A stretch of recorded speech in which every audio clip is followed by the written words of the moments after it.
ఎన్నో పాపాలు చేసి పడిపోయారు, ఎన్నోసార్లు పడిపోయారు, ఊబిలో మునిగిపోయి ఉన్నారు. ఎంత ఘోరమైన పాపము చేశారంటే ఇంకా నేను దేవుని సన్నిధికి కూడా రాలేనన్న పాపములో చేశారు.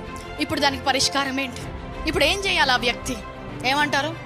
ఇక్కడ ఏది రాసి ఉంటే అది అవుతుంది, ఇక్కడ ఏమి రాసి ఉంటే అది అవ్వదు, ఇక్కడ ఏమి రాసి ఉంటే అది అవుతుంది. ఎవరో రాసిన దాన్ని బట్టి నీ జీవితంలో అరగదు.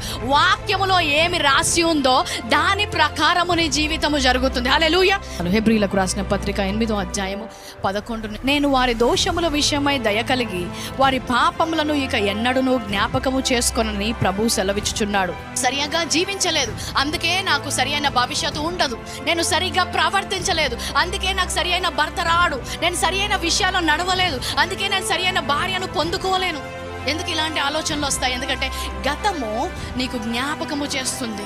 ఏది జరిగినా కూడా క్షమించే దేవుడు ఉన్నాడు, క్షమాపణ విడుదల చేసే దేవుడు ఇక్కడ నిలుచొని నీతో మాట్లాడుతున్నాడు. నువ్వు క్షమించబడ్డావు, ఆయన బిడ్డగా నువ్వు అంగీకరిస్తున్నాడని నువ్వు నమ్మకపోతే 2026వ సంవత్సరంలో నువ్వు ముందుకు సాగిపోలేవు. పౌలు లాంటి ఒక వ్యక్తి సంఘాన్ని ఎంతగానో హింసించాడు. అది మర్చిపోకపోయి ఉంటే ఆయన క్రొత్త నిబంధన రాసేవాడా? వెనకున్న వాటిని మర్చిపోవాలి. వెనకున్నవి మర్చిపోకపోయి ఉంటే రాహాబు లాంటి వేశ్య యేసుక్రీస్తు వంశావళిలో ఉండేదే కాదు.